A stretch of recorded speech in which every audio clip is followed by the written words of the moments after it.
Buenas tardes a todos y todas. Soy Mónica Corral de la editorial Cuatro Lunas y lo primero que quería hacer es agradecer, ¿no? Agradeceros que hayáis venido para acompañarnos esta tarde en este encuentro literario.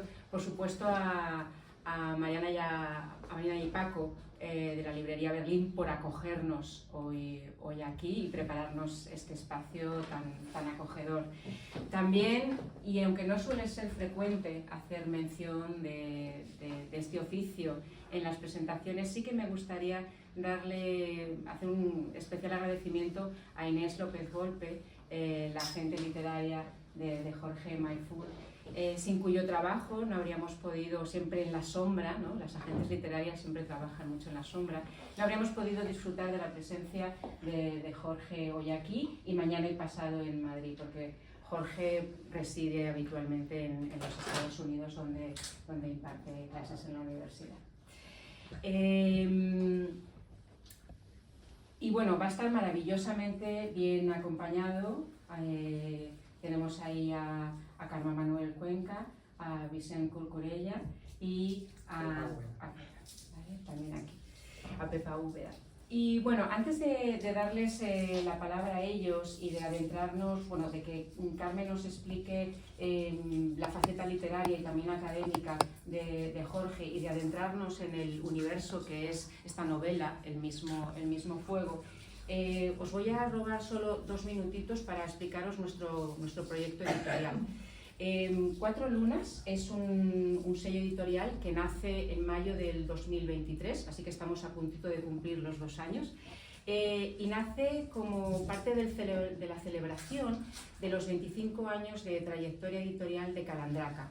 Si para los que no nos conocéis, somos una editorial, Calandraca es una editorial especializada en literatura infantil y juvenil, fundamentalmente infantil. Y el proyecto se lanzó con la idea de seguir acompañando a esas lectoras y a esos lectores que han crecido durante estos 25 años con nuestros libros para soñar y, por supuesto, abrirnos a nuevos lectores. Nuestro nombre, Cuatro Lunas, procede de un verso, de un poema de Federico García Lorca llamado Murió al amanecer.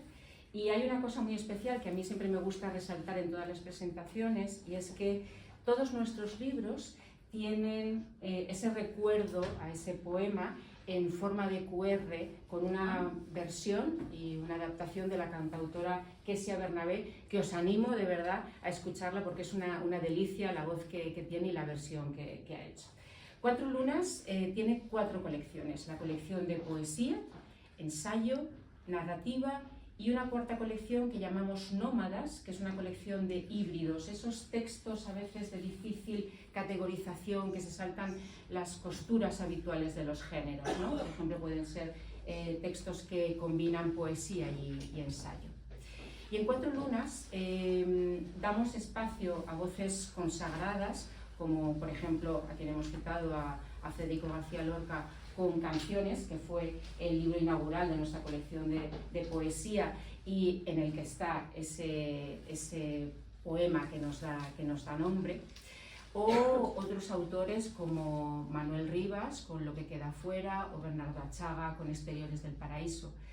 Pero también estamos siempre a la búsqueda de voces actuales, de voces contemporáneas, como podría ser el gallego Brais Lamela, con un libro, No queda nadie, que ganó el premio Ojo Crítico de Narrativa en el 2023, o el granadino Alejandro Pedregosa con un libro que nos está dando muchísimas alegrías desde noviembre, que se llama Comadrejas y del que estamos a punto de sacar la 3ª edición. Y ahora tenemos la suerte de que Jorge se incorpora a esas voces en la narrativa con El mismo fuego. Una novela de la que no os voy a desvelar mucho para los que no la hayáis leído, porque quiero darles la palabra ahora a ellos, pero es una deslumbrante novela de formación enmarcada en los años 70 en Uruguay, podríamos decir, aunque no se sabe exactamente, pero podríamos encuadrarla ahí. Y bueno, ahora ya sin más dilación y más preámbulo, os cedo la palabra para que podamos disfrutar de todos vosotros, ¿vale? Así que nada, cuando queráis.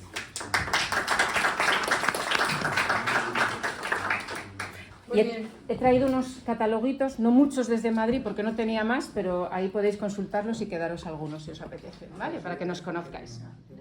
Muy bien, muchísimas gracias a todas las personas que nos acompañan hoy, a Marina, Paco, Librería Berlín, a Inés, a Mónica, a Pepa, a Vicente y obviamente a Jorge Mahfoud.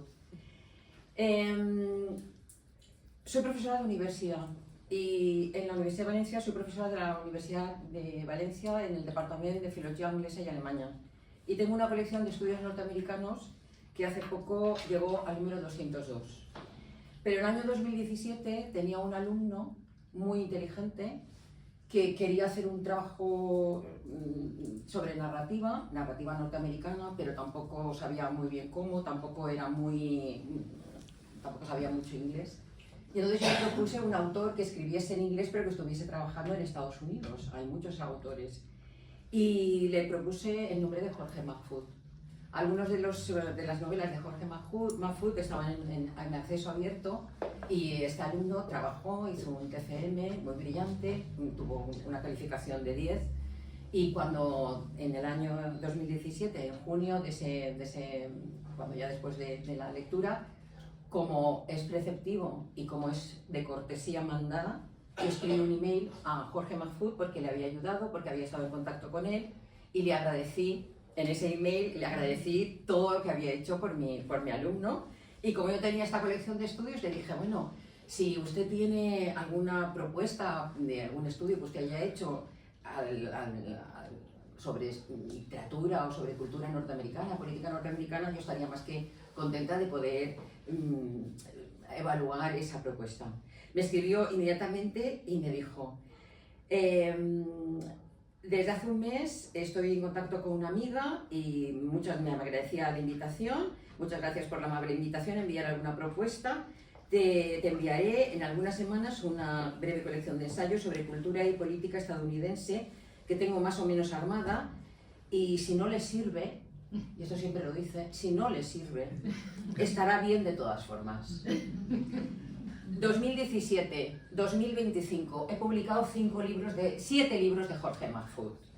El otoño de la plutocracia estadounidense, Perros sí, perros no, las raíces y los frutos del racismo estadounidense, Estados Unidos, confía Dios en nosotros, neomedievalismo, reflexiones sobre la era de la postilustración, la privatización de la verdad, la continuidad de la ideología esclavista en Estados Unidos, crisis de las democracias liberales, el derrumbe de la Pax Americana, el último que no lo he podido traer porque lo he regalado esta mañana a una persona que le ha hecho una entrevista, una alumna, telarañas, el último, Moscas en la telaraña, también sobre el postcapitalismo. Y no solamente eso, es que me ayudó para publicar un libro de Aviva Chomsky, la hija de Chomsky, Unwanted People, gente no deseada. Es decir, lo que quiero mostrar con todo esto es que Jorge Mahfoud es un hombre múltiple, no solamente, es una criatura múltiple, y en ese aspecto porque no solamente es un profesor universitario, yo creo que lo podría definir aquella cita de Walter Benjamin que decía que todo texto, que todo documento de civilización esconde un documento de barbarie. Esa es la aproximación que tiene Jorge Mahfoud hacia la literatura, hacia la política, hacia la realidad y hacia el mundo que lo rodea. No solamente es ensayista, no solamente ha ganado muchos premios, no solamente contribuye con constancia desde hace muchísimos años a diversas publicaciones norteamericanas y europeas, sino que además es también novelista. La novela que presentamos hoy, El mismo fuego, no es la única que ha escrito. Ha escrito otras, La reina de América, La ciudad de la luna, Crisis, El mismo fuego, además de otros muchos ensayos que yo no he publicado, pero que me hubiera encantado publicar y que obviamente él sabe que siempre tienen las puertas abiertas. Es un privilegio porque ha estado esta mañana, ayer ya estuvo en la universidad con los alumnos de máster y esta mañana también ha participado en una mesa redonda y ahora tenemos el gusto de poder presentar en España por primera vez esta novela. La gente escribe para hacer dinero o para revelar una verdad, lo cual es, dicho sea de paso, una de las mayores fantasías posibles de imaginar y, sin embargo, muchos, si no miles, persisten en esa insensatez. Obviamente, Jorge Mahfoud no escribe para ganar dinero, eso lo puedo asegurar, porque ni las publicaciones académicas nos hacen ganar dinero, ni obviamente la narrativa, si no es un bestseller en un determinado contexto, tampoco nos hace ganar dinero. Entonces, obviamente, es una cita de su libro. La gente, si no escribe para hacer dinero, escribe para revelar una verdad. Y ese realmente es el objetivo que Jorge persigue en todo aquello que escribe. Es un escritor comprometido, que escribe literatura comprometida, una conciencia sensible, es un hombre compasivo a todo tipo de alteridad posible, capaz de sentir una profunda indignación moral ante la injusticia que sufre el prójimo. La indignación moral, querría recordar, es una reacción emocional ante la percepción de injusticias, un predictor clave de acciones dirigidas a reducir la desigualdad. Y Jorge Mahfoud, no desde ningún cargo político, sino desde la humildísima y cada vez más vilipendiada tarima del aula universitaria, en su caso, desde el papel en blanco es sujeto relevante y artífice de generar cambios en aquellos que lo escuchan y lo leen. Y puedo dar fe de esto, no solamente por lo que yo he leído de él y lo mucho que me ha influido y lo mucho que me ha ayudado también en mi tarea como profesora de estudios norteamericanos, sino también justamente en los alumnos de ayer, que hay alumnos del máster que ya me han escrito 4 o 5 diciendo que me agradecen muchísimo los esfuerzos que hemos hecho para traerte. Bueno, ¿por qué es así? Bueno, porque de verdad que todo lo que escribe establece con firmeza la posición de un sujeto disidente, crítico, siempre con el sistema político-económico global. Aborda una profusión de temas sociopolíticos, pero al tiempo que reflexiona siempre y desde una perspectiva muy personal y muy crítica sobre el impacto de la cultura y la literatura a nivel global. Cabe destacar que un rasgo de su escritura, que los críticos que tiene ya críticos, no solamente mi alumno, que además fue un TFM tan estupendo que tuvo ya una publicación, pero existen ya varios trabajos y varias tesis escritas sobre su novelística. Un rasgo destacado es la aproximación transgenérica, es decir, la intensa circulación de las mismas ideas críticas entre sus ensayos académicos o periodísticos y su ficción. A veces incluso llegamos a encontrar párrafos que los encontramos en los ensayos, pero también en las novelas. Pero siempre en las novelas y en su ficción, siempre muy bien trenados, muy bien puestos y sin ninguna... no sorprenden. Sus protagonistas piensan y opinan más allá de las limitaciones genéricas y se convierten así en personajes liminales entre un mundo y otro, generadores de polémica. ¿Cuáles son los temas que tratan sus novelas? Pues bueno, van desde las transformaciones del sentimiento identitario de los migrantes transatlánticos, la precariedad que les aguarda en los lugares de destino, sean los que sean, pasando por la violencia política de la América Latina o la violencia sistémica del capitalismo global en estos momentos. Entre sus textos novelísticos cabe destacar, o yo destacaría, Perdona nuestros pecados, es una colección de cuentos, La ciudad de la luna, que es una novela muy interesante, ambientada en una ciudad, en una especie de distopía que él denomina Calatayud, una ciudad amurallada al sur de Argelia, la sitúa entre 1955 y 1992. Es una ciudad rodeada por el desierto del Sáhara, fundada por un cuerpo perdido del ejército español después de la reconquista ibérica, y está habitada exclusivamente por blancos europeos, en su mayoría cristianos, que están recluidos silenciosamente en este rincón desconocido después de la independencia de Argelia.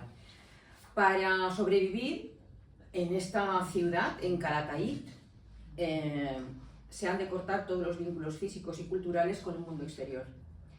y bajo esa asunción y presunción de una sociedad libre y democrática reina el tiranismo, la tiranía profunda desde el punto de vista religioso y social. En fin, que es una novela sobre el fanatismo y sobre todos aquellos que se creen poseedores de una verdad absoluta. Otra novela importante es Crisis, donde destruye también y habla del sueño americano como una triste quimera que aguarda a todos aquellos, sobre todo a todas aquellas personas que de Latinoamérica piensan que todavía es la tierra prometida que les puede salvar. El mismo fuego, la novela que presentamos hoy, es una novela a la que se otorgó el Premio Literario Internacional Independiente en su 7ª edición, que distingue a escritores en lengua italiana, francesa y española, y el jurado consideró que era una autobiografía existencial basada en las experiencias del autor durante la pasada dictadura militar en Uruguay. Ya se sabe que el género autobiográfico tiene mucha demanda en estos días, que la autoficción es requerida como la proyección por excelencia de la transparencia identitaria. Pero sinceramente he de decir que a mí no me interesa para nada esta supuesta autenticidad de la econarrativa y tampoco me ha influido a la hora de apreciar el mismo fuego. De hecho, que él esté ya aquí me parece, es muy interesante, es un privilegio, pero perfectamente podríamos leer la novela sin la presencia y sin saber absolutamente nada de Jorge Mahfoud. En realidad, como persona, no nos interesas. Nos interesas como escritor y como hacedor borgiano de este texto, que no es un texto fácil, advierto, es un texto que requiere su tiempo y requiere su lectura pausada y reflexiva. Bueno, como decía, el pensador, el intelectual, escritor, profesor Jorge Mahfoud, que haya vertido parte de su pasado en Uruguay, creo que por esa razón esto no es digno de elogio. Ahora bien, lo que sí que me parece magistral, y según la RAE, magistral significa hecho con maestría, es cómo ha construido ese pasado. Y lo ha construido como un tiempo que ni siquiera ha pasado, sino que todavía es presente, como diría Faulkner. Cómo ha regresado hacia un periodo incómodo, categóricamente digno de ser olvidado, y ha modelado un relato que recupera de una geografía de ruinas, de los penales de libertad y de horror, de los años de una dictadura, de la tiranía, de un Estado en el que han colapsado los principios democráticos y humanistas, la inocencia de la mirada, el estupor primero, por la maravilla que es la vida. La realidad es una ficción contada por el poder. No importa qué se dice, sino cómo, dice uno de los personajes principales de la novela. Y es verdad, no importa el qué se dice, sino en literatura, obviamente, el cómo. Cualquier nimiedad, la poética de la significanza, puede llegar a ser una maravilla por esa maestría de los escritores como Jorge Mahfoud. El Uruguay, ese espacio que él recuerda en su novela, es la dictadura cívico-militar, el golpe de Estado que se inició el 27 de junio de 1973 y acabó el 1 de marzo de 1985. Pero en realidad podía ser cualquier otro espacio. De verdad, cualquier otro espacio donde haya ocurrido ese cese por la fuerza de unos principios democráticos y se instaure el horror. 12 años en los que transcurre buena parte, pero no toda, sino buena parte de la acción novelística, son escrutados, memorializados desde los ojos y los recuerdos, en ocasiones hipertimésicos, es decir, con muchísimo detalle, de José Gabriel, a veces Josito, de José Gabriel. Un niño que, como sujeto implicado en el gran trauma personal, familiar y nacional, nos rinde cuentas, y un niño que a mí me ha recordado el niño Oscar Matzerat del Tambor de Hojalata, ¿se acuerdan de Günter Grass? Es decir, aquel niño que dice que no va a volver no quiere crecer, que quiere parar ahí a los 3 años y que nos va a contar parte de la historia desde un manicomio. Aquí también hay un manicomio. Ahora bien, esa focalización narrativa en el mismo fuego, ese contar la historia a este niño, Es una narración fragmentada, distorsionada, incluso en ocasiones incomprensible. Este protagonista se esfuerza por entender, este niño extraño, raro, que nadie quiere, se esfuerza por entender lo que ocurre a su alrededor. Es en realidad el héroe, el huérfano literario tradicional que encontramos en tantos textos. Y por tanto está vapuleado por el ir y venir de todos aquellos que giran a su alrededor y a los que malentienden. Él dirá: yo siempre entendía todo mal. Cuando uno lee un capítulo de un libro acerca de una niña rebelde perdida en el bosque y luego lee el libro entero y se da cuenta, esa niña tenía una madre y 2 hermanas, pero no tenía nada para comer o estaba buscando a su padre. Entonces, cuando uno vuelve a leer la historia de la niña perdida, resulta otra historia. La niña ya no es exactamente la misma niña, ni la palabra rebelde vuelve a ser exactamente lo mismo. Y eso es lo que realmente a mí me ha ocurrido, porque yo he leído la novela 2 veces, porque la primera me sabía poco, quería saber muchos más, tal vez por esta mala formación que tenemos ahora de leer tan rápido, tantas cosas que tenemos que hacer, a la lectura le dedicamos poco tiempo, o el tiempo que se merece. Y desde luego esta novela se merece, como he dicho antes, una lectura pausada y reflexiva. El protagonista, José Gabriel, Josito, se ve obligado a un continuo releer en el que hace partícipes a los lectores. En su viaje de aprendizaje, o tal vez también de desaprendizaje, es utilizado como transmisor de mensajes, como una especie de cartero oral, en un mundo que no comprende, en el que su única salida es la transformación de la realidad. Y así enmascara, o enjalbega, el patio de una cárcel, el cuerpo lacerado del torturado, o reconvierte las conspiraciones y secretos de los suyos en adivinanzas y juegos de entretenimiento. Como en otros textos de Jorge Mahfoud, y como dice también la novela, se puede ver la realidad como solo se puede ver un eclipse de sol, detrás de un cristal oscuro. De ahí que sea un texto donde también los recuerdos se salen del circuito del tiempo para intentar curar muchas almas heridas. Jorge describía su actitud ante la escritura en una entrevista de esta manera. Él decía: empecé a escribir de niño para alegrar a mis abuelos que vivían lejos en el campo y no tenían televisión. Seguí escribiendo para reproducir la emoción que me provocó el descubrimiento de la literatura fuera del salón de clase. Después porque quería escapar del mundo. Hoy en día porque sufro y me apasiona la complejidad del mundo que me rodea. Escribo porque quiero batalla con este mundo. Pero todo lo que escribo surge a partir de aquí y ahora, de mi inconformidad con el mundo. Olé.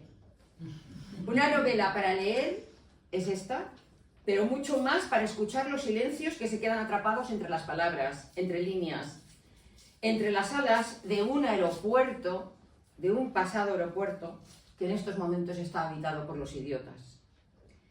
Al inicio de la novela, en el primer brevísimo capítulo de una página, Despertar, leemos: el hombre intentaba reconstruir sus sueños luego del desencanto de la derrota. ¿Acaso no es este un ejercicio en el que todos nos implicamos? No importa cuándo ni dónde, pero como personajes mahfudianos, como sísifos incansables, como los botes de la bahía gatsbyana siempre tras la derrota, la única herencia que nos queda es aquella que dibujarán nuestros sueños. Los libros dan poder a quienes lo tienen. Gracias, Jorge, por darme poder, porque en un momento de no poder, tu libro me lo ha dado. El título: qué difícil sentir el mismo fuego, qué difícil sentir una arrebatadora desazón cuando se cierran finalmente las páginas de una novela. Qué alegría tan profunda sentir la fuerza inexplicable de uno de esos días de verano infiltrándose en pleno invierno, tras leer este mismo fuego, esta magnífica novela de Jorge Mahfoud. Muchas gracias.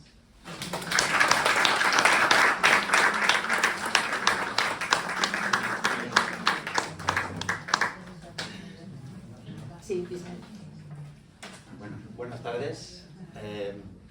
Yo lo primero que quiero decir es que estoy profundamente agradecido de formar parte de esta presentación. Estar en medio de estos dos grandes intelectuales no es nada más que un regalo. Mi maestra de siempre y un nuevo maestro que añado a todas estas lecturas que me van formando, y estoy aquí simplemente como alumno y como lector. Como alguien que ha descubierto a Jorge Mahfoud como más que un crítico, como un escritor. Cuando Carmen me dijo, ¿conoces bien a Jorge Mahfoud? Yo he leído los volúmenes que Carmen ha publicado, soy también profesor, porque primero fui alumno de Carmen, y me dijo, ¿ha escrito una novela?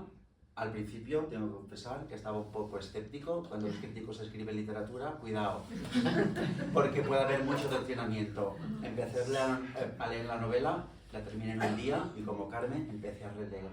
Me encontré con un artefacto literario que para mí es absolutamente magistral. Está muy bien hecho y sobre todo está muy bien escrito, que no es poco hoy en día con lo que se publica o lo que se mal publica. Por tanto, una novela que está enraizada a priori en la literatura y cultura latinoamericana, una lectura concienciada del texto nos desvela algo más.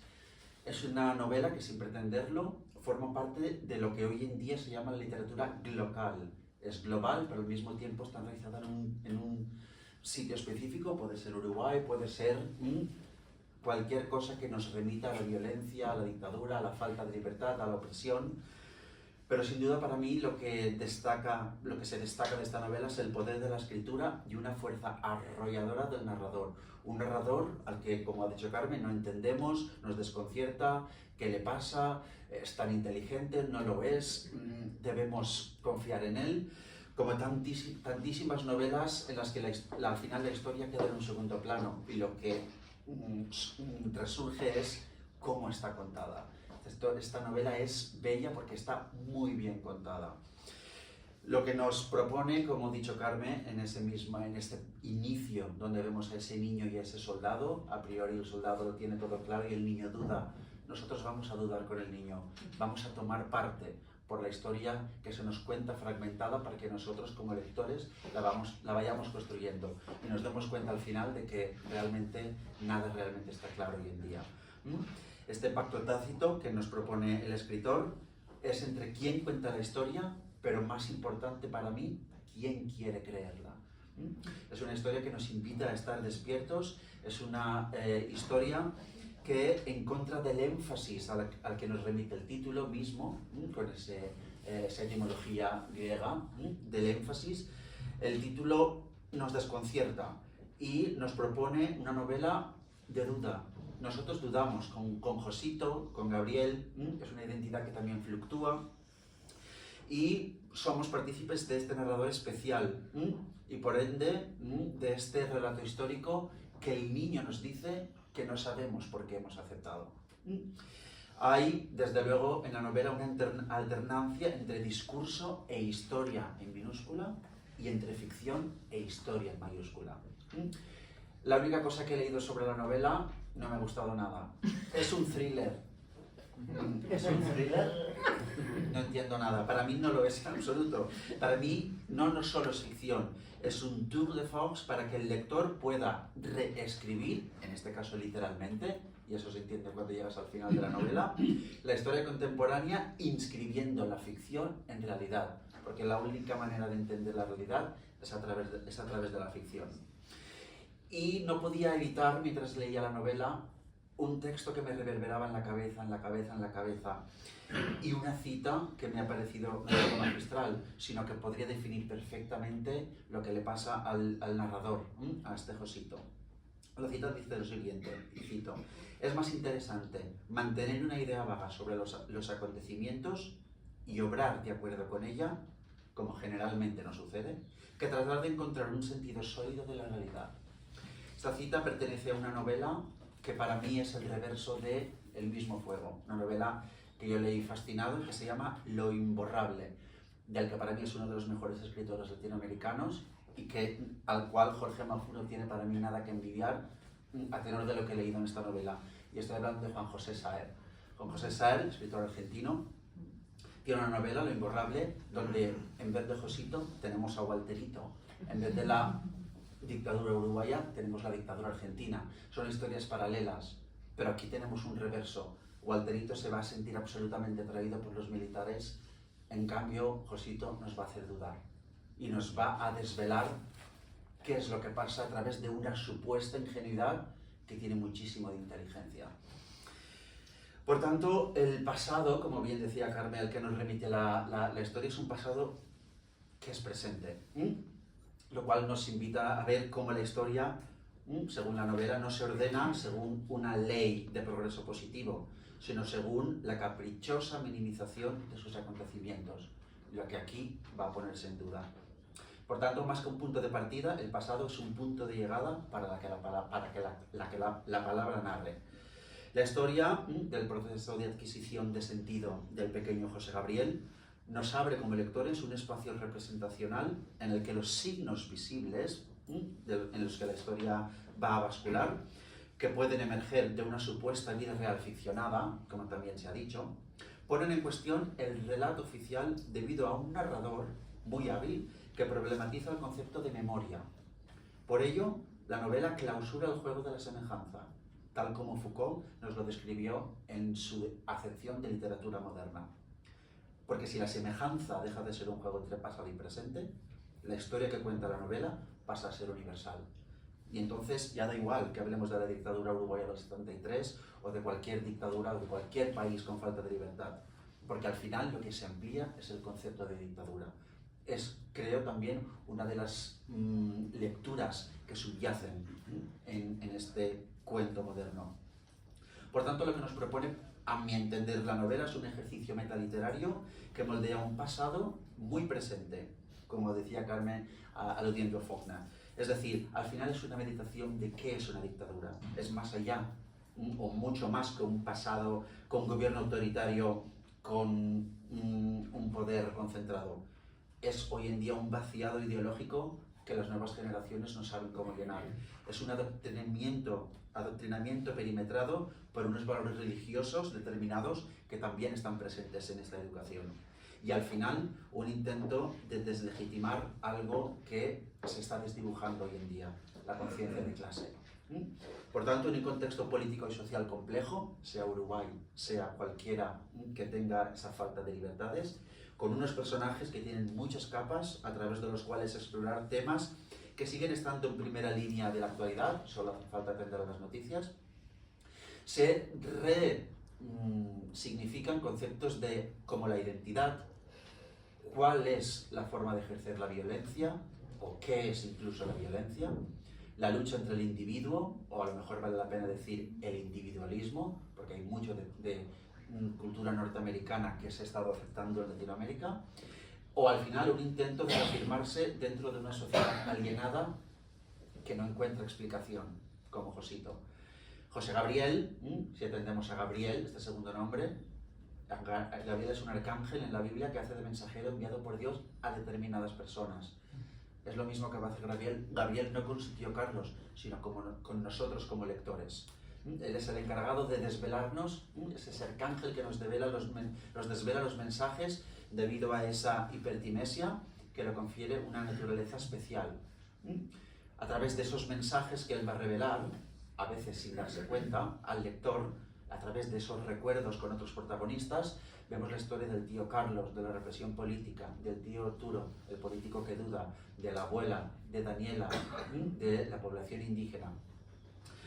Al final la novela se revela como una supuesta biografía apócrifa de José Gabriel, pero aquí biografía nos vuelve a jugar una mala pasada, porque más que biografía es realmente el poder del grafos, de la escritura, que al tiempo reescribe esos capítulos importantes de la historia moderna desde un punto de vista muy novedoso. Si Carmen citaba a Faulkner, yo voy a seguir. Del mismo modo que Quentin y Shreve, al final de Absalom, no entienden la historia y se dedican a reinventarla a través de su imaginación, José Gabriel va a hacer lo mismo. Intentar reinventar para que reentendamos la historia, en este caso, de ciertos países de Latinoamérica. Porque como le dice el padre Roberto, lo tuyo es recordar. Y eso es lo que va a hacer con nosotros. como Faulkner, como Juan José Sáez, la escritura del mismo fuego se reivindica desacomplejadamente desde un punto de vista político. Como también decía Carmen, es imposible ser parcial. La parcialidad, o el intento de serlo, es la carta blanca para que la violencia actúe. Y eso lo vemos en el capítulo, o en lo que le pasa al tío Arturo. De hecho, así es como mínimo yo entiendo el título del último capítulo, Imperio de la Realidad.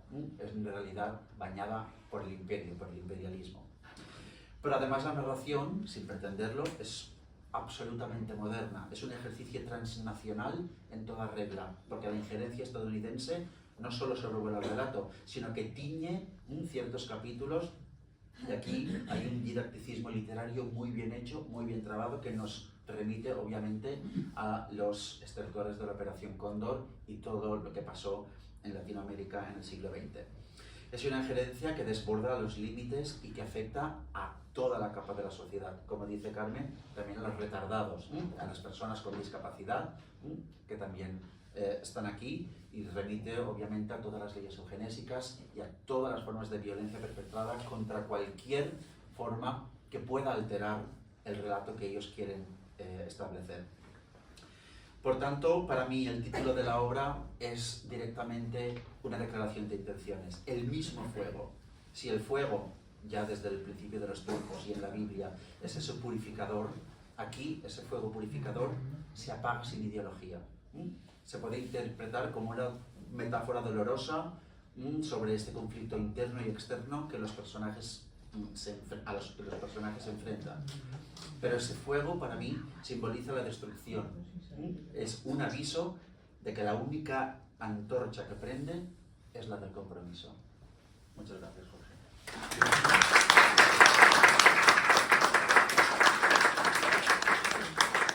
En primer lugar, muchísimas gracias a Carmen Manuel por invitarme a compartir esta mesa tan interesante y claro, pues ahora he visto muchos más niveles. Yo quisiera empezar con algo que me llama la atención que ha dicho Carmen. Dice, ahora que leemos siempre tan deprisa. Y entonces en realidad yo creo que es que el gran... Yo voy a hacerlo desde un nivel más bajo, ¿no? Para intentar que todos los que estáis aquí penséis que además de los móviles y las redes sociales tenemos aquí un escritor de categoría, ¿no? Entonces, bueno, pues el gran enemigo de la literatura, desgraciadamente, son las redes sociales, porque estamos siempre con el móvil, ¿no? Y eso quizá es lo que nos ha creado el vicio de leer muy deprisa. Yo voy a hacer como... yo no puedo decir lo que han dicho ellos, porque lo han dicho todo y magníficamente, yo no puedo. Pero sí que puedo entrevistarte, como llevo ya haciendo, pues, no sé si 15 años. Primero a través de 2 radios y luego a través de un podcast. Y entonces, bueno... la primera, yo haré un estilo como hay aquí un periodista muy popular que sale en una televisión, y hace tiempo que no lo escucho, que se llama Évole. Entonces me gusta mucho porque hace una afirmación y a continuación la pregunta. En vez de ser esos periodistas que se lanzan a hablar y hablar y hablar, como Jesús Hermida, que fue un representante que se escuchaba a sí mismo. Entonces yo voy a intentar que sea cortito, porque soy muy cotilla, ¿no? A mí me ha causado mucho impacto, me ha recordado, como no, a Gabriel García Márquez, porque creo que hay una cultura en la literatura latinoamericana que se ha cargado toda la nuestra, porque lo hacéis maravillosamente bien. ¿Existe esa parte de cultura garcía marquiana en tu obra, es decir, las sagas familiares? Bueno, yo, como todos ustedes, he leído a García Márquez. No es uno de esos autores que me impactó o me influyó al escribir, pero como bien decís, y cuando me decís que tenía algo de realismo mágico, yo al principio pensé, bueno, no iba por ahí, pero sí tenés razón de que hay varios momentos que es realismo mágico, pero además... no la totalidad, pero ciertos momentos, pero además tenemos que considerar que en una dictadura, especialmente, no estamos hablando de un momento de una dictadura, estamos hablando de una larga cultura dictatorial que viene del siglo XIX, las repúblicas bananeras, luego con la Guerra Fría, etc. Eso ha sido realismo mágico, en vivo y en directo. Yo he vivido las dictaduras por dentro, igual que el personaje desde niño. y luego las he estudiado, conozco muchos relatos de personas que han sufrido tortura, persecución o formas sutiles de violencia. La violencia moral es una de las peores violencias, que en otras novelas más o menos trabajo la violencia moral, que es una violencia de la cual es muy difícil recuperarse, porque de un golpe en la cara, 10 golpes, te puedes recuperar, pero la violencia moral es mucho más difícil. Y las dictaduras fueron muy sutiles y muy creativas en eso, de una forma como el realismo mágico, el absurdo en la realidad. En ese aspecto, entonces, sí, bueno, podría aceptar esa visión. Es lo mismo que el realismo. Usted ha dicho, no hay, pero luego ha dicho sí, es verdad, en algunos puntos, Sí. pues me alegro que... Sí. Luego me ha parecido también que hay una tríada fundamental en su novela, que es el miedo, la religión y el poder.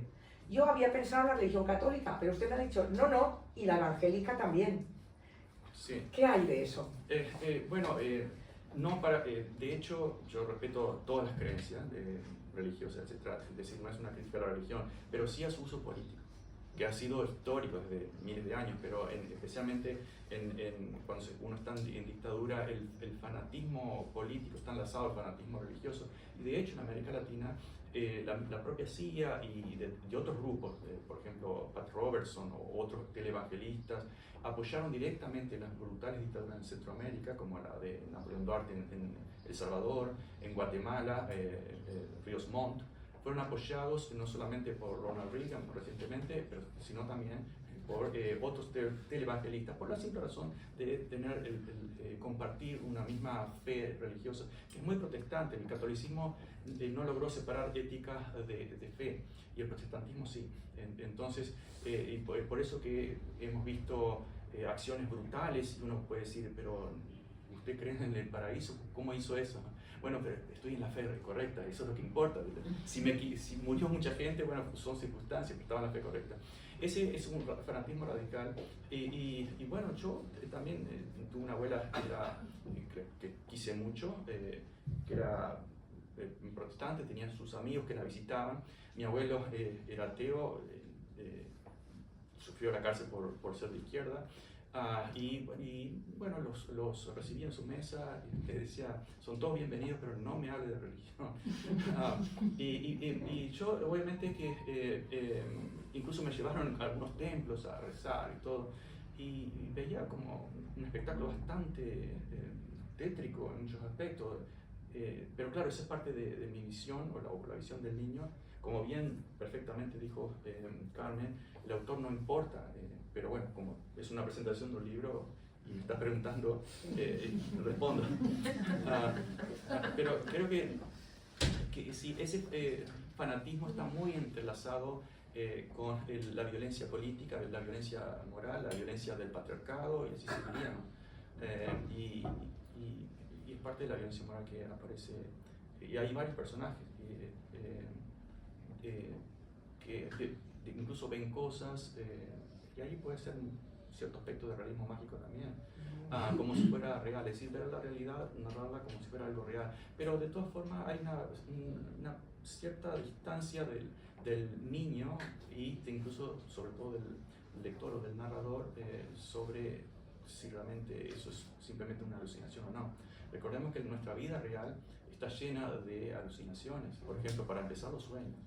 Y entonces a veces yo mezclo como naipes, muchas veces tiempos, distintos momentos geográficos en el mismo capítulo, en otras novelas, por ejemplo, pero también realidad y absurdo, porque nuestra vida no es realismo mágico, es hiperrealismo.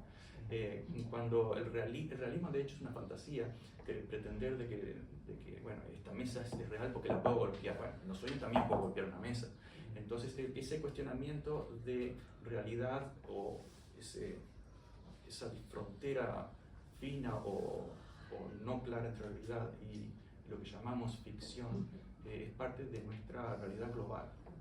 Yo hay excepción, un poco como excepción a la teología de la liberación, que ha matado a mucha gente, o sea, no lo considero como la religión católica que influyó, que supongo que usted conoce, la teología de la liberación, y que a tantos muertos ha dejado en Latinoamérica, como Monseñor de Curía. pero porque fueron víctimas. Exactamente. Yaguría o Carromero en 1980, Yaguría en el 89. Sí, sí. Y no solo Yaguría, sino todos los jesuitas que fueron masacrados. Sí. Y bueno, en ese caso, la cúpula de la Iglesia Católica fue cómplice en cierto aspecto por ir detrás de alguien, y de esto hablamos un poco. Ellos, la misma palabra liberación, teología de la liberación, ellos intentaban volver a los orígenes del cristianismo, que estaba totalmente en contradicción con la institución que en América Latina y en España con Franco, por ejemplo, era servir a no solamente una dictadura, sino a un patriarcado, a la violencia contra minorías, contra la mujer, a la imposición. ¿Recuerdan Franco saliendo de la Catedral de Burgos? Y lo mismo pasó. Lo mismo pasó en Argentina con Videla, recibiendo la comunión, etc. Fueron cómplices, y los teólogos de la liberación sufrieron y fueron asesinados, muchos de ellos, no solo sacerdotes, sino seguidores. Luego también a mí me parece que su novela tiene un carácter coral, y en eso no sé por qué me ha recordado Quijote. O sea, porque en realidad se trata, yo la defino como coral porque me parece que hay muchas historias dentro de una columna vertebral. Para mí, Josecito, José Gabriel, me gustaría que nos hablara de por qué tantos nombres, y también por qué, si cree usted que tengo razón cuando digo que es una novela coral. Sí, estoy de acuerdo. Porque la vida es coral. Por ejemplo, ahora estamos en esta presentación, parece que para algunos es un evento importante, no tal vez para el público, pero para muchos de nosotros, para mí lo es, pero luego vamos a ir a comer algo, ¿verdad? Y así, la vida es así. Generalmente la literatura comercial, como el cine comercial, se impuso, se desarrolló o se genera en el siglo XIX con el cientificismo, en el cual todo tenía que tener causa-consecuencia. El escritor inventaba una ficción, un muerto, por ejemplo, tira un muerto que es lo ideal, porque siempre un muerto es misterioso, ¿quién lo mató? ¿No? Y todos tenemos cierto morbo, entonces es un gancho. Y el detective o el policía debía resolver el problema, y al final se resuelve, ¿verdad? Es decir, es algo bastante lineal, con algunas distracciones, pero bastante lineal. Y eso no es la vida, la vida no es causa y consecuencia, está lleno de contradicciones, como decía Borges, que se criticaba la literatura que no era geométrica, decía, bueno, la literatura psicológica, uno encuentra cualquier cosa, amantes que se separan, personas que aman la vida y se suicidan, porque así es la vida. Lo cual no significa que la literatura deba ser así, pero hay una parte de la literatura que problematiza el problema real, es decir, no inventamos el problema, lo tomamos en la realidad, lo metemos en la ficción, lo exponemos, y como no inventamos el problema, al final de la novela no lo vamos a resolver, es un final abierto siempre, no es un happy ending, y por lo tanto eso incomoda, porque te quedas preguntando sobre tu vida, sobre otras cosas. Es crítico en ese aspecto, porque no es un happy ending, no está cerrado con una sonrisa como las películas de Hollywood. Entonces eso no se vende, no es una lectura rápida, es una lectura como ustedes dicen, para mí es un elogio que vuelvan a leerlo, porque ni yo he vuelto a leer mi novela. pero es un mayor elogio que un escritor pueda, creo, recibir. Entonces, claro, sí, está llena de complejidades. E insisto, si me permite una anécdota muy breve. Ahora venía con todo el problema que tuve para venir distintos caminos desde Jacksonville. Estuvo en el aeropuerto de Atlanta y luego de 8 horas en el aeropuerto de Ámsterdam. Como siempre, todos los aeropuertos son los mismos lugares, ¿verdad? Son iguales en cualquier parte del mundo. No hay una localidad muy clara, excepto si lo conoces mucho, bueno, sabes dónde hay algunos lugares, rincones. Pero más o menos las mismas, en restaurantes, etc. Y veía toda esa masa de gente yendo y viniendo, no personas, es decir, como los peones del ajedrez de adelante, son gente uno igual al otro, nadie quiere relacionarse con nadie porque todos somos peligrosos, o por viruses o por otras relaciones que puedan ser peligrosas. Bueno, todos estamos como aislados. Es una masa de gente. Y yo como en este caso como ensayista o como, tal vez como académico, siempre estoy preguntándome inconscientemente, no es algo deliberado, ¿cómo se explica todo eso? ¿Hacia dónde va esa masa de gente? ¿Qué va a pasar dentro de 20 o 30 años? ¿Cuál es la relación geopolítica, por ejemplo, de Estados Unidos, que es el gran hermano invisible o el gran padre en la novela, ¿no? Porque lo ha sido en la realidad en América Latina? Entonces, toda esa visión, podemos decir, consciente o racional, es lo que define un ensayo o un estudio académico. Es decir, uno intenta poner una lógica en el caos, ¿verdad? Y eso es una visión exterior de la realidad. Ahora, en cierto momento en Ámsterdam, como cualquiera puede pasar, me crucé con una mujer, me miró, pero una fracción de segundos a los ojos, probablemente menos de un segundo. Y yo miré, vi un rostro, y vi su rostro, los ojos, vi un ser humano por una fracción de segundo, y siguió, obviamente. Y pensé, bueno, va a haber un familiar, tiene tal problema, etc. Es decir, vi al individuo dentro de esa masa, ¿sí? Y pensaba, bueno, si lo otro es el género ensayo y académico, ese breve momento individual, emocional, es la ficción. Y en ese sentido la ficción es más real que una fórmula abstracta que nos sirve para entender la realidad, pero más que para entenderla, para usarla. Porque comprender, describir un fenómeno físico, por ejemplo, no es el fenómeno físico, es una interpretación, por ejemplo, en números, y se usa. Pero la ficción, en la ficción ya estamos en contacto con emoción y sentimientos, y eso, más real que eso, es imposible. Entonces la ficción es lo más realista que hay, y en la ficción los personajes no son simplemente barquitos de papel llenos de emociones, como algunos pretenden. Algunos me han dicho, oh, pero tu novela, los personajes piensan demasiado. Pero bueno, ¿qué quiere? También tengo personajes idiotas, incluso en una de las partes donde están los idiotas, no son idiotas, la sociedad los ha definido así y los ha enclaustrado en ese aspecto. Pero sí que hay gente menos reflexiva que otra y hay personajes. Pero ¿por qué nos vamos a negar de algunos personajes que sí son reflexivos? Es la parte reflexiva, pero no podemos sacar en una ficción lo emocional, que es fundamental.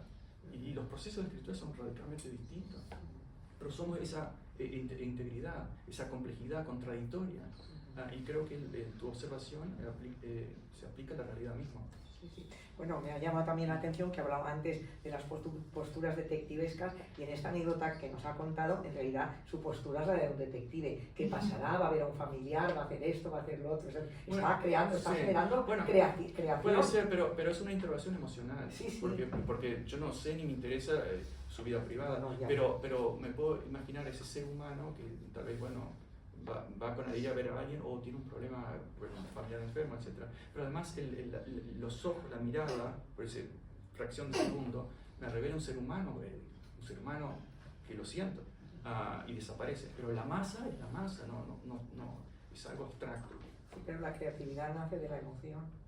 Claro, sí. Luego hay otra cuestión, la voy a englobar toda junta. Yo me lo estoy pasando muy bien, yo no sé ustedes, pero yo me lo estoy pasando muy bien, porque además estoy haciendo también de cotilla detective, ¿no? Entonces así descubro esa parte que es un privilegio tener, ¿no?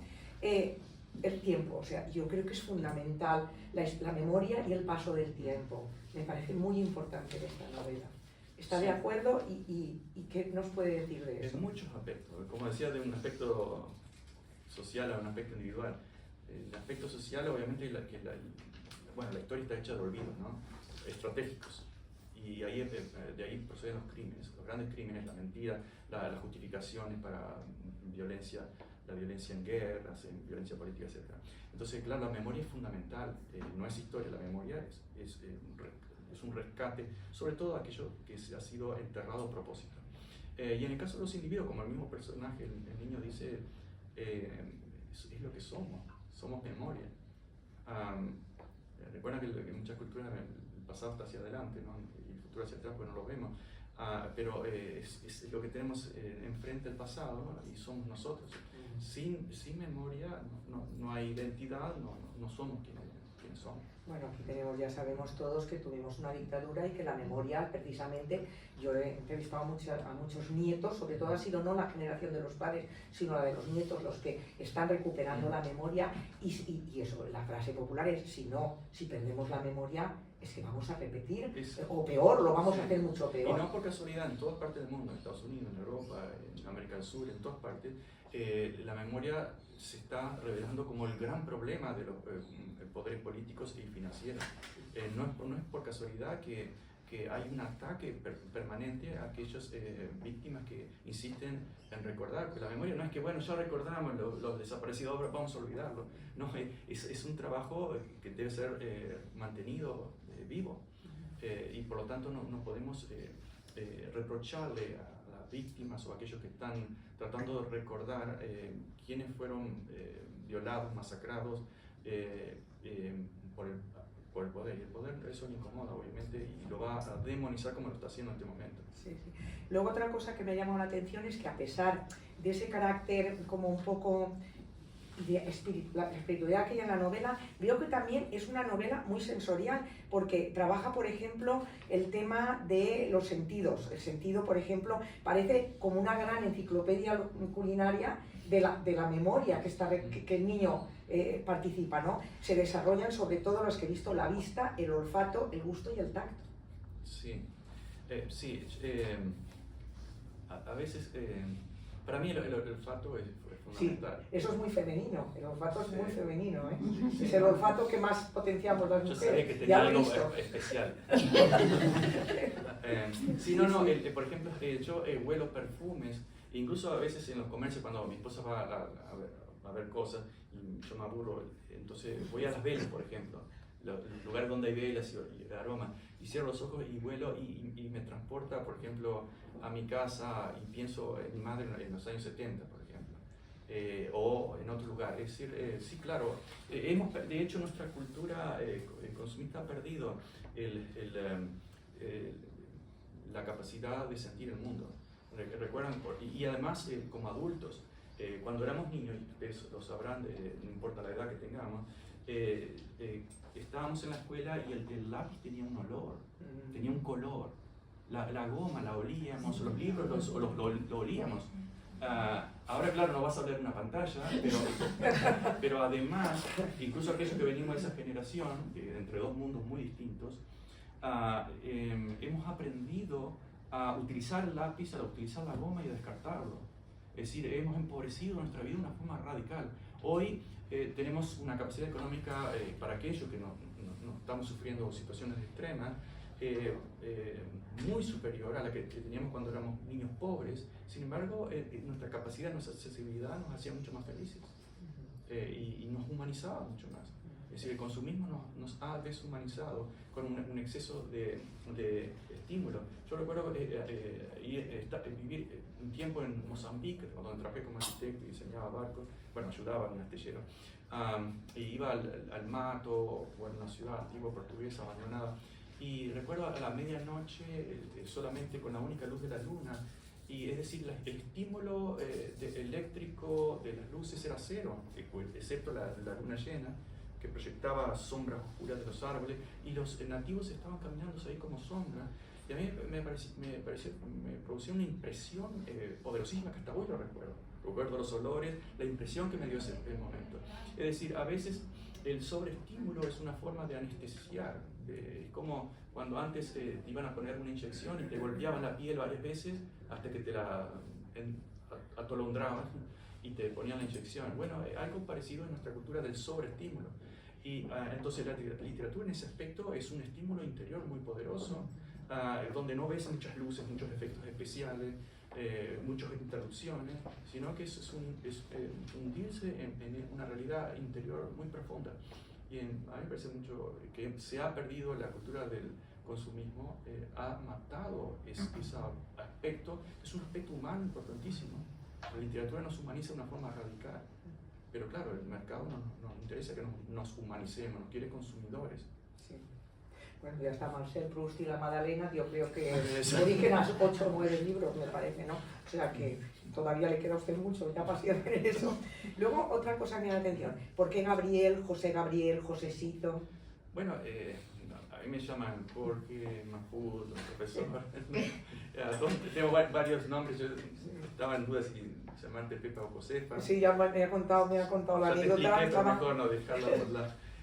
Todos tenemos, de hecho todos tenemos muchas identidades, somos padres, Sí. somos esposos, somos profesores, somos amigos y nos comportamos de forma más o menos diferente. Pero no es que finjamos una cosa u otra, tenemos varios, de hecho persona, si no me equivoco, viene del griego máscara, Sí, ¿verdad? sí. En el teatro. Sí, sí.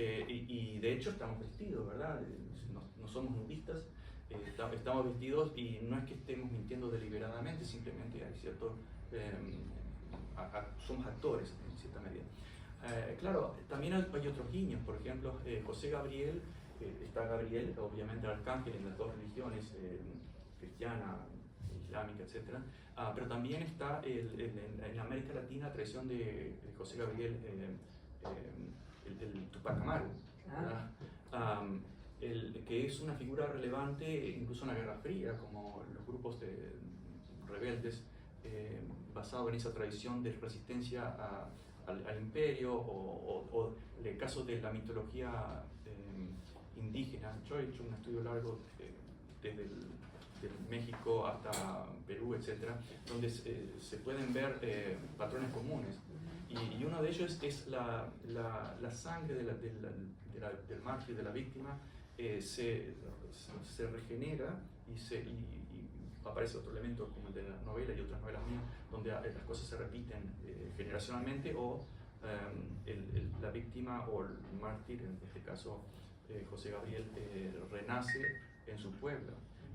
Después hay otros niños, claro, el fuego siempre es el mismo, ¿no? Cuando vemos en invierno el fuego, lo que estamos viendo y sentimos ese olor es lo mismo que nuestros ancestros miles de años atrás vieron y sintieron.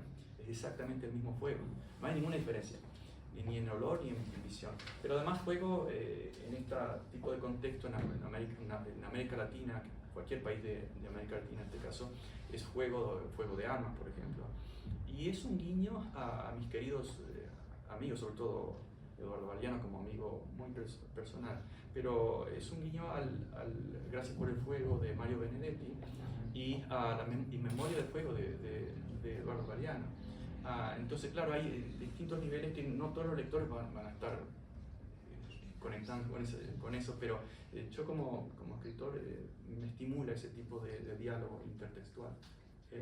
Ahora voy a unir también dos cuestiones que son distintas. Una, por favor, me gustaría que la contara, porque yo no me he dado cuenta, reconozco, me avergüenzo de ello. O sea, me ha parecido muy original el que los diálogos no los introduzca como se hace tradicionalmente, sino a través de la cursiva. Y ahí me ha descubierto una cosa que me avergüenzo, pero es lo que he comentado. No te preocupes, porque nadie se dio cuenta. Bueno, pero para que los que no hayan leído el libro lo compren y aprovechen. ¿Y tú no diste cuenta?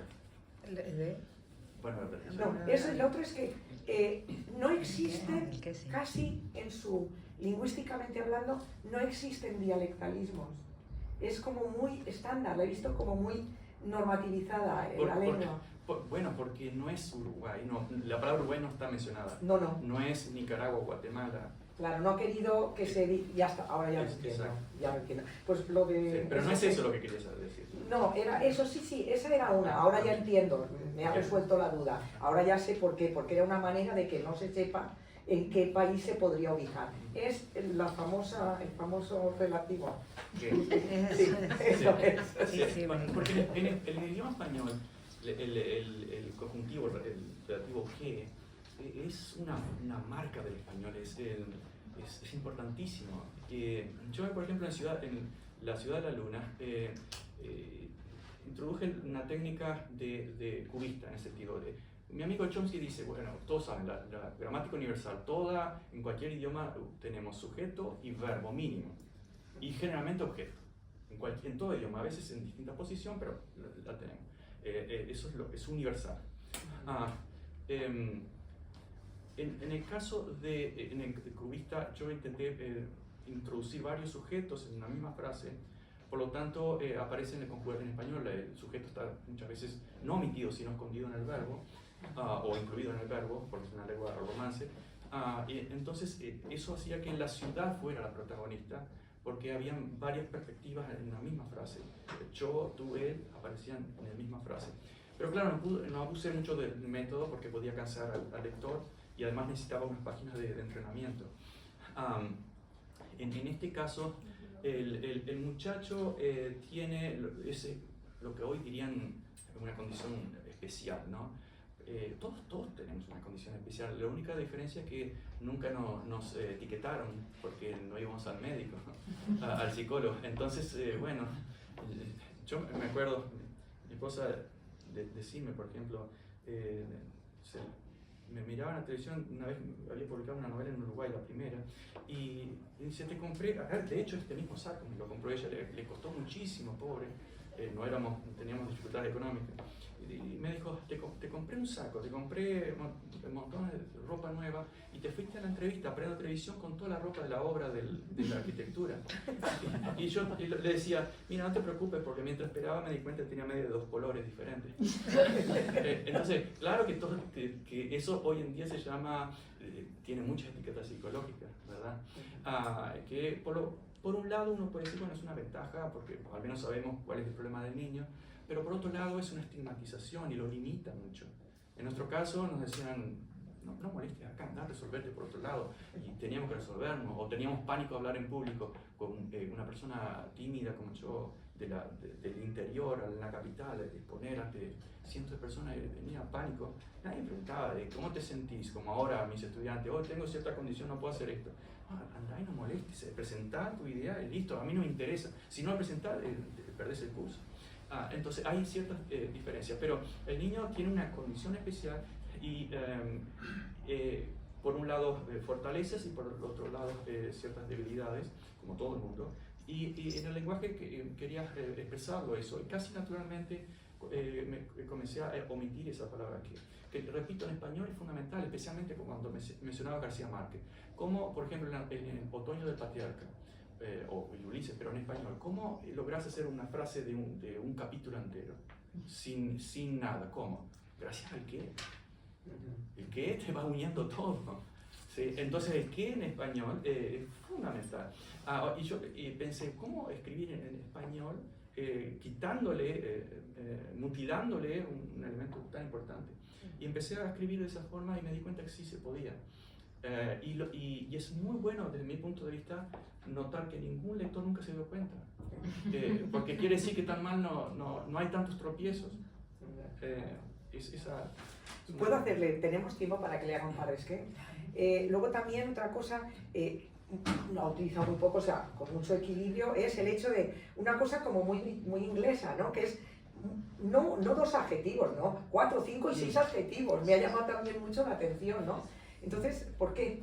Sí, muy pocas veces, pero muy bien, muy acertado. Eso es muy difícil también en español, y ahí sí que es no gramatical, porque el resto es gramatical, pero en ese caso aparece, como en La Ciudad de la Luna, frases no gramaticales, en el sentido de que viola las leyes de Chomsky. Sí. En ese caso es no gramatical, pero de todas formas funciona porque el lector se da cuenta que hay una metralla de adjetivos antes del sustantivo, y funciona. No abuso del recurso, porque sería muy polucionar o contaminar demasiado, pero sí creo que es importante para cualquier lector no simplemente jugar, pero sí acordarse que el lenguaje es parte de la creación, de lo creativo, y que sí que podemos introducir experimentos lingüísticos si el lector no se pierde. Está bien, funciona. Es como un pintor. La pintura no tiene por ser figurativa, no quiero decir realista, figurativa. Hay mucha creatividad, pero bueno, el lector reconoce formas o incluso figuras, aunque no sean, por ejemplo, el último Pablo Picasso, se reconocen rostros sin ser una mujer, ese dibujo con distintos, visto desde una cuarta dimensión, distintos puntos de vista. Sí. La locura también es fundamental, ¿no? Pero sí. La locura, bueno, siempre se dice que ante un peligro el ser humano, o sea, nuestra inteligencia, no me acuerdo el nombre, cuando me acuerdo lo diré, bueno, ya me saldrá. O huimos, o nos quedamos paralizados, o le hacemos frente. La locura es tan importante en esta novela. ¿Qué papel hace? ¿Es una salida, un escape, una represión? ¿Qué es en esta novela? Varias cosas. Otra vez de la novela La Ciudad de la Luna, unos personajes es una poeta, Vicente Pájaro, porque le falta las piernas, una persona muy... mis personajes siempre son un poco raros. Y ella dice algo así como, escribe poesía, dice, realidad es la locura que permanece y locura es la realidad que se desvanece. Es decir, cuando comenzamos a dudar de algo le llamamos locura, pero cuando estamos fanáticamente convencidos de algo, eso es la realidad. Pero no porque estemos convencidos fanáticamente de algo es real, tiene que ser real. Repito, es decir, bueno, esto es real porque puedo golpearlo, en sueños también podemos golpearlo. Sí, y al principio de la primera página, creo, la segunda, también menciona el personaje cuando el niño que vio una niña que se perdió en la feria y la madre se desmayó. Entonces, y él reflexiona, bueno, de la misma forma de que no quiso aceptar la realidad del horror del estrés de haber perdido a su hija en ese momento, cambia de estado para negarlo. Y él dice, lo mismo me pasa cuando veo en mis sueños que torturan a mis padres, entonces me despierto. Eso es lo que nos ocurre a todos. Cuando en un shock de una realidad que nos duele, cambiamos de estado. O nos desmayamos, o nos despertamos, o lo negamos, de muchas formas. Sí. Porque también los idiotas no siempre han tenido la mala fama que ni tienen los mismos significados para todos, ¿no? Claro, bueno, y el idiota muchas veces está definido por la sociedad. Y ya la última, ¿no? Otros están en la Casa Blanca. Pero ¿quién es más idiota, él o los que lo votan? Ahora, Bueno, sí. Bueno, ya no, es que no quiero hacer spoilers, ¿no? Pero al final he visto un tono melancólico muy poético. Al final yo lo he sentido así, puedo equivocarme, ¿no? Pero yo he sentido un tono muy melancólico. Lo que sientes nunca es un error. Vale, no. Y luego el hecho de que aparece, es que no quiero, Daniela, ¿qué se persigue cuando Daniela se reproduce? ¿Cuál es? Y ya es la última, que es lo último que hemos hablado. Sí, que no está claro ni siquiera para mí si cuando el niño tiene una atracción muy fuerte por Daniela. De hecho, yo cuando tenía 5 años era un mujeriego. Hasta que mi madre y mis abuelas me reprimían. Es una vergüenza decir que tienes novia, no, te das cuenta que tiene 18 años. Y a partir de ahí no tuve más novia. Es más, pasé al grupo de los sospechosos por mucho tiempo. Daniela, claro, es ese amor platónico del niño por una muchacha. Un amor platónico que, bueno, tiene aristas eróticas, pero muy sutiles, no es lo principal.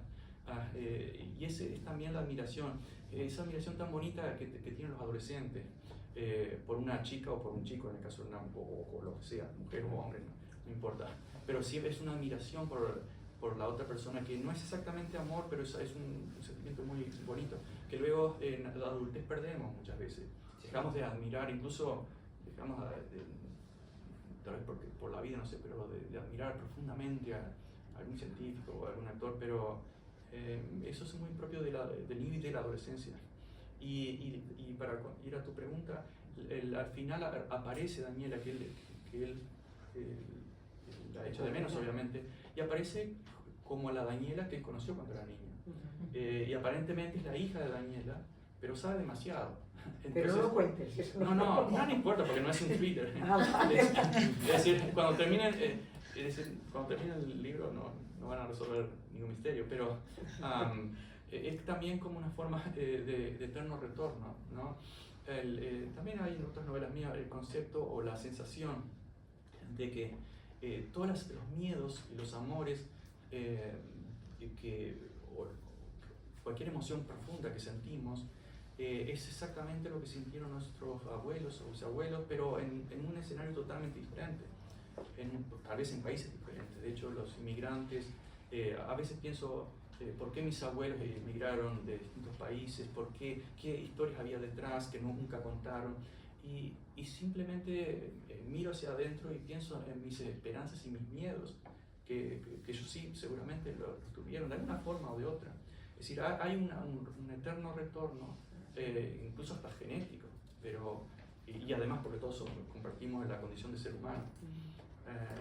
Y eso creo que es un misterio, mirar mirarse al espejo y ver a los abuelos, los tatarabuelos, e incluso a los padres. Yo cuando a veces pienso mi padre o mi madre, hoy tengo 55, mi madre murió muy joven, pero mi padre, pienso que porque todos en distintas edades sentimos diferente, más o menos diferente, nos vamos adaptando a nuestra perspectiva sobre la vida, la existencia. A los 20 años el futuro está lejísimo, a los 50 ya como que vamos viendo la graduación. y entonces, claro, me pregunto, y lo que yo siento es probablemente lo que sentía mi padre. No solamente porque voy a tener las mismas enfermedades que tuvo él o ya las tengo, sino también lo emocional que ninguna ciencia lo cuenta el arte. Que es una forma así, esto que siento, muy probablemente lo sentía mi padre, mi abuelo y hasta mi madre tal vez, pero bueno, mi madre no pudo porque no vivió, pero tal vez mi abuelo. Por cierto, un detalle, Daniela tiene el pelo de color fuego. Sí, es verdad, no había pensado en eso, sí. Bueno, yo ya he preguntado mucho, no sé si usted quiere contar algo o prefiere que le pregunte, porque No, bueno... antes de la pregunta muy breve, agradecer, insistir, esta novela la rescata Inés, porque yo la tenía totalmente abandonada. Entonces, si hay algún mérito de que estemos acá, es gracias a ella. Pues un aplauso para Inés.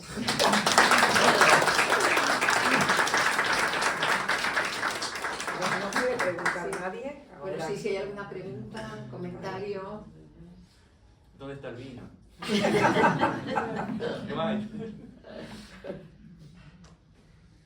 Has dicho que vives en Estados Unidos.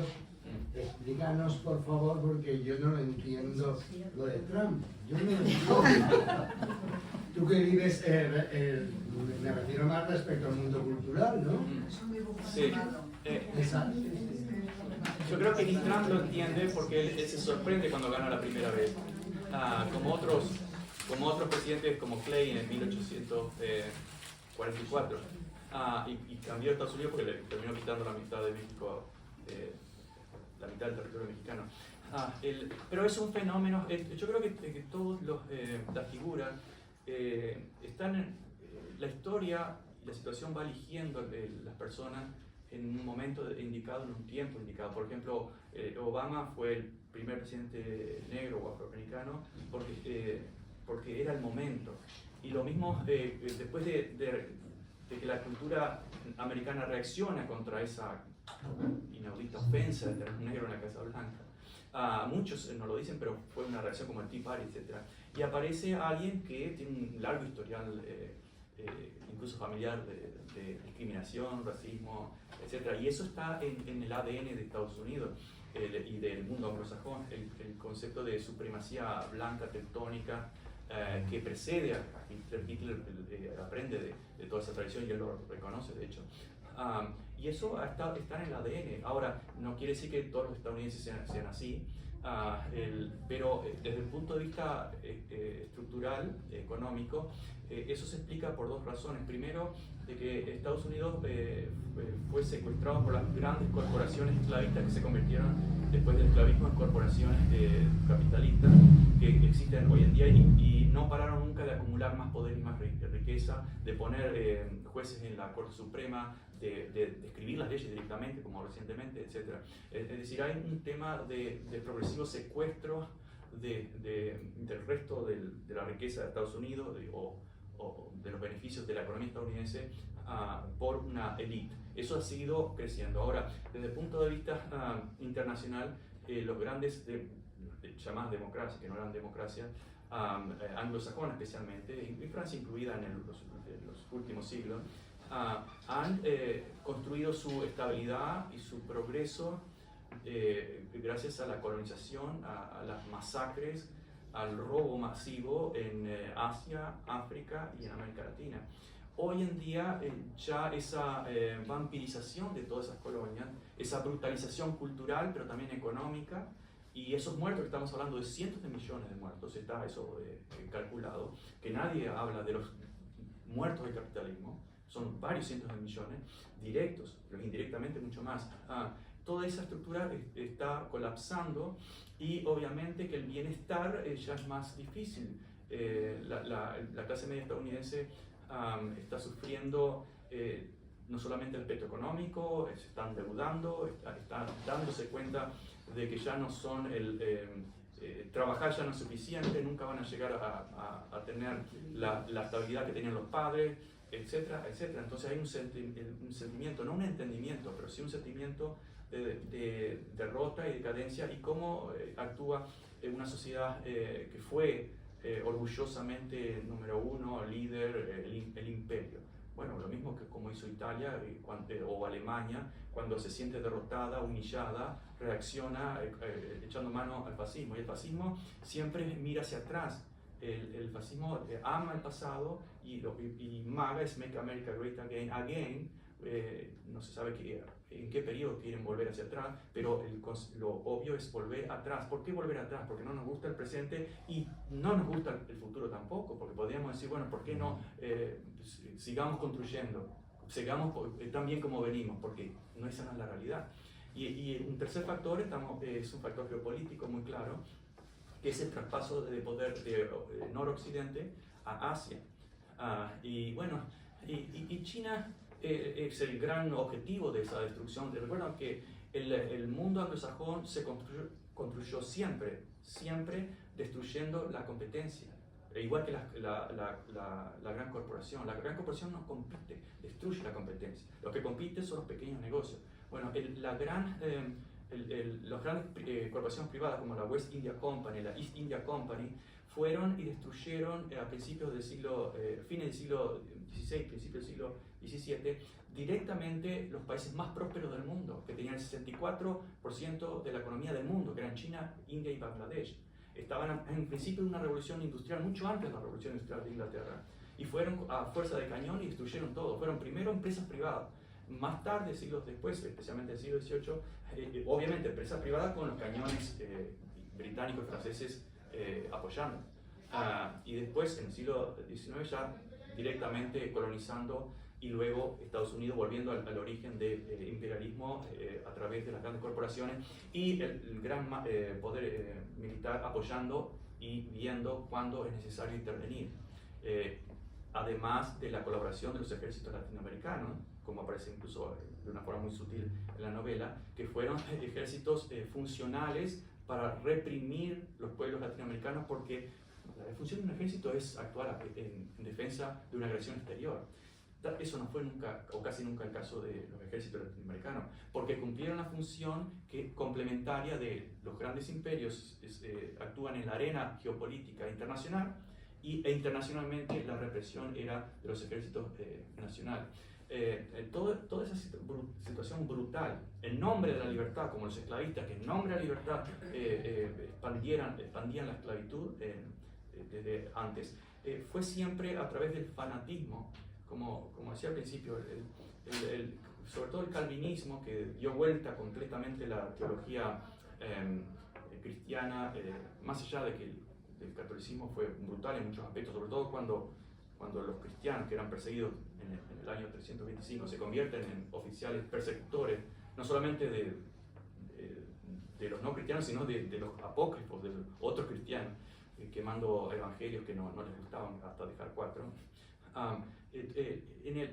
En el 1520 en adelante, la nueva teología protestante da vuelta completamente la interpretación, exactamente basada en el mismo libro. Por ejemplo, pensemos en la parábola de Jesús que dice, viene un rico y dice, maestro, ¿qué puedo hacer para seguirlos? Y él dice, bueno, vende todo y dáselo a los pobres y sígueme. Y claro, el muchacho rico se fue triste.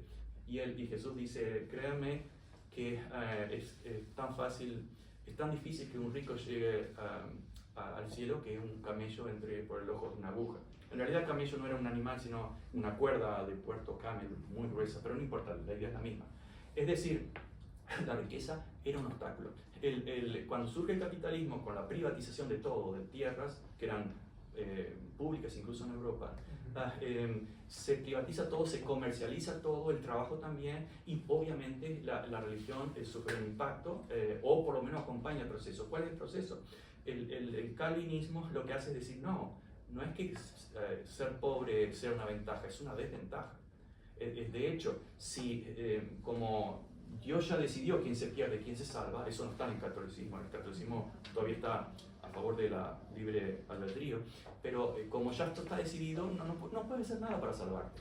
Pero ante esa situación de angustia psicológica y existencial, podés saber a ver si eres uno de los elegidos. ¿Y cómo lo sabes? Bueno, si trabajas y prosperas, es un signo de que Dios te ama. Es decir, dieron totalmente vueltas a la teología.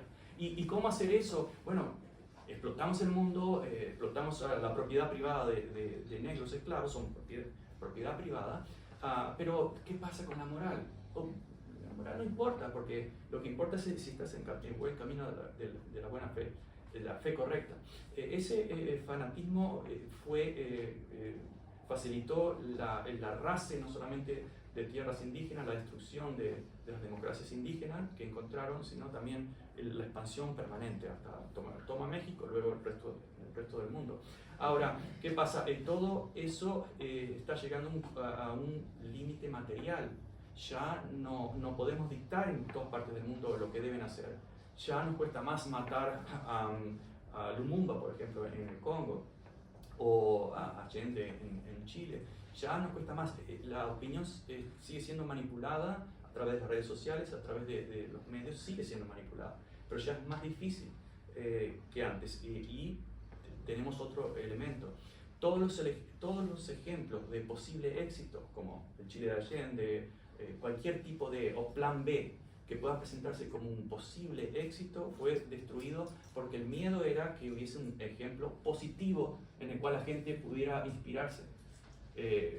Por ejemplo, Cuba, habría que destruirla. Incluso cuando Fidel Castro gana triunfa la revolución, va a Washington e intenta recomponer relaciones con Washington a través de una relación más equitativa, es decir, nosotros no somos comunistas, decía, queremos mantener el comercio, que era fundamental para los cubanos, pero de una relación más equitativa, porque creemos en la independencia. Bueno, luego vino la invasión de Vallacochinos por la CIA, fue un fracaso total, bueno, es una larga historia, pero gracias a que Che Guevara aprendió del golpe de Estado de Guatemala en 1954, que también está reflejado en algunos personajes en la novela. Aprendió de la historia y fue un fracaso, pero Cuba fue acosada y bloqueada permanentemente por muchas razones. Pero ¿por qué no China? Bueno, porque China era demasiado grande. Primero porque era un ejemplo de fracaso. Nadie vio que incluso en la época de Mao Zedong, luego de la gran hambruna de 1958-64, comenzó una industrialización muy lenta, pero la expectativa de vida comenzó a subir muy rápidamente, mucho más que en India, que era una democracia. Es decir, se calculan que los salvados por ese proceso en China fue muy superior al de India. Varios decenas de millones de personas estamos hablando. Entonces, luego viene la reforma de China en los 70, la Unión Soviética no es que se derrumba, se suicida, China no, Cuba no, sigue manteniéndose ahí, y China, especialmente luego del 2008, es utilizada para apoyar el capitalismo occidental a través de la exportación de industrias por mano de obra barata, etc. En Estados Unidos no podemos fabricar nada barato si los sueldos deben ser muy altos por razones de subsistencia. Ahora, ¿qué pasó? China no pudo ser quebrada como otros pequeños países, bueno, ni Vietnam. Vietnam fue un fracaso como muchos otros de la brutalidad imperial. Pero China no pudo ser quebrada y ahora se está desarrollando muy rápidamente. Y China, lo que se le puede criticar desde mi punto de vista es que se está aprovechando de esa aparente neutralidad y nos está comprometiendo para mediar ante las masacres que siguen habiendo en el mundo. Lo que está haciendo es esperar que llegue el ataque, porque la mentalidad anglosajona es: no hay lugar para dos machos alfa. Entonces el macho alfa es solamente uno. Si hay uno que surge, en lugar de razonablemente decir, bueno, ¿Qué nos importa si somos capitalistas, ellos son comunistas? ¿Por qué tenemos que decirle que cambien su gobierno, como se han hecho siempre en América Latina, que además los comunistas eran una pequeña minoría? Y fueron incentivados a existir por las políticas intervencionistas de Washington. Entonces, ¿por qué no ser más razonable y decir, podemos negociar con China? No necesitamos ser los número uno. ¿Para qué? Si tenemos problemas horribles sociales del tercer mundo de Estados Unidos, podemos beneficiarnos, ser los números 2, 3, 4, ¿qué importa? Pero beneficiarnos de esa asociación con un país que está creciendo velozmente y beneficiarnos. No hay lugar para dos machos alfa. Vamos a buscar una forma de rodearlo, de masacrarlo, si no es con tarifas, es con más guerras, etcétera, etcétera. Es una posición suicida, pero está en el ADN del imperialismo anglosajón, que surgió y triunfó como imperio y se presentó como el modelo de desarrollo, como el modelo de libertad, cuando era totalmente lo contrario, exactamente lo contrario. Entonces llegamos en ese momento y cómo la población interpreta y busca una solución. Bueno, elige, como en Argentina eligieron a Milei, eligen a alguien que dice, voy a resolverlo yo solo porque soy el macho alfa y todos los demás son tontos. Y bueno, no lo está resolviendo ni lo va a resolver. Puede haber momentos mejores o peores, pero eso no lo va a resolver, y menos repitiendo una fórmula, como dijo un espía de la CIA que estuvo en Guatemala. Destruyeron la democracia de Guatemala inventando fake news, etcétera, para proteger la United Fruit Company, chiquita banana, ¿verdad? Intentaron hacer exactamente lo mismo en Cuba en el 60, pero ¿qué pasa? Che Guevara había estado en Guatemala y dijo, esta vez no, Cuba no va a ser otra Guatemala. ¿Y cómo resolvemos? Bueno, esta vez no vamos a dejar libre prensa, libre radio, porque con la libre radio nos inocularon toda la democracia abierta y nos destrozaron esa democracia de Jacobo Arbenz. Esta vez no, esta vez vamos a instalar una dictadura. Y la historia les demostró que, al menos militarmente, estaba en lo cierto Che Guevara, porque Kennedy había sido convencido por la CIA de que iban a repetir la historia. De hecho, dijeron Cuba va a ser otra Guatemala, como dijeron Guatemala iba a ser otra Irán, porque hicieron lo mismo en Irán un año antes. Fracasaron, y el espía de la CIA, David Phillips, que incluso conoció a Che Guevara en la misma Habana luego de la revolución, Guevara no sabía quién era David Phillips, dijo algo así como, bueno, ellos aprendieron la historia y nosotros no. Entonces, el punto es, si una fórmula te dio resultado, estoy hablando simplemente de punto estratégico, si te dio resultado una o dos veces, eso no significa que te va a dar resultado siempre. Y la obsesión anglosajona de eliminar, destrozar cualquier tipo de otro, ya sea geopolítico, económico, racial, cultural, lo que sea, funciona en el momento, no va a funcionar más, y no está funcionando más. Es básicamente una receta para el suicidio.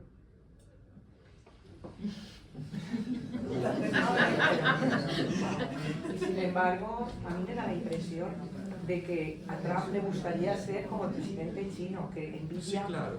¿No? No, porque de hecho hay la nueva teoría de la derecha. Bueno, ya me callo. Sí. Bueno, gracias Marina, Laura. Sí, bien. Bueno, no sé, pero me da Bueno, brevemente, porque ya comentó, la nueva teoría de la derecha se sacaron la máscara totalmente. Básicamente resumido en el proyecto 2025, lo de la democracia nunca funcionó. Muchachos, la democracia es mentira. Nosotros criticamos la democracia porque no era democracia, no porque estemos en contra de la democracia, porque estaba comprada, porque estaba corrupta. La corrupción en Estados Unidos siempre fue legalizada, y en la República Bananera fue corrupción ilegal. Ahora en Estados Unidos tenemos la clásica corrupción legalizada, que podemos explicarlo, lo hemos explicado durante muchos años, pero además tenemos la corrupción ilegal, que abiertamente es una república bananera donde se rompen hasta sus propias leyes. Y ahora los teóricos de la derecha, extrema derecha estadounidense, ya se han sacado la máscara y lo han reconocido. La democracia nunca funcionó, nunca les importó. Pero claro, si el capitalismo nunca jamás fue democrático. Lo hemos repetido muchas veces, la asociación fue totalmente propagandística. El capitalismo, la esencia del capitalismo es la concentración de capitales. Y toda concentración de capitales significa una acumulación de poder político, poder institucional, etc., incluso hasta religioso. Si en un sistema de poder concentrado, sea una dictadura militar, bananera como la latinoamericana, o sea una dictadura llamada democracia como como durante el periodo de la esclavitud en Estados Unidos, era democracia, bien esclavo, era democracia. Esa concentración dice que no podés tener una democracia cuando hay una concentración de poder. Una democracia es la redistribución del poder. Para redistribuir poder en nuestro mundo significa independencia económica. Es decir, si tenés gente bajo necesidad, si tenés una élite absorbiendo todos los beneficios de un país, eso no es democracia. Entonces, por esencia el capitalismo no es democrático, pero por historia tampoco lo es, porque siempre han apoyado todas las dictaduras en todos los continentes. ¿Para qué? Porque las dictaduras son ideales para las grandes compañías. Las grandes compañías son pequeñas dictaduras. Y si tenemos una república bananera que explotamos banana o café, hierro, cobre, diamantes en África, oro, etc., ¿qué mejor que una dictadura? Lumumba quería hacer del Congo un país independiente, que era una empresa que el rey Leopoldo II masacró en los últimos años, incluso 10 millones de muertos, mutilados simplemente como castigo, todos saben eso.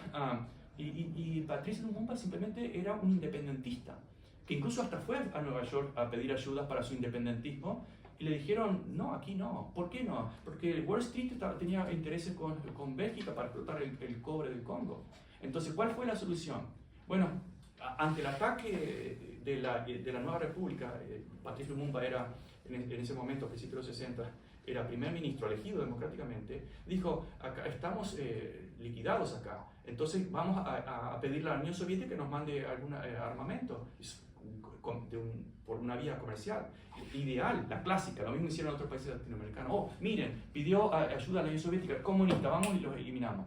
La CIA tuvo un plan para eliminarlo, mataron a Lumumba y pusieron a Mobutu Seko, un dictador brutal, brutal dictador bananero, como puede aparecer en la novela, pero ideal para proteger los intereses de la gran empresa. La clásica, es decir, capitalismo por definición es antidemocrático, por historia es antidemocrático y por propaganda es democrático. Entonces, hoy en día los ideólogos que apenas 10 años, 20 años atrás eran los campeones de la democracia, lo están diciendo directamente, no, eliminemos la democracia, y ahí viene la conexión con tu comentario, y vamos a instaurar una monarquía tecnológica. Es decir, ¿por qué? Porque las grandes tecnologías son el modelo de eficiencia. Bueno, claro, sí, ¿eficiencia para qué? Puede ser eficiencia para irse al abismo más rápido también. Entonces, ¿para qué quiero eficiencia? De hecho, Elon Musk es el jefe del departamento creado de eficiencia. La derecha ama la palabra eficiencia, ¿no? Claro, el esclavo también era muy eficiente, pero ¿de qué estamos hablando como sociedad?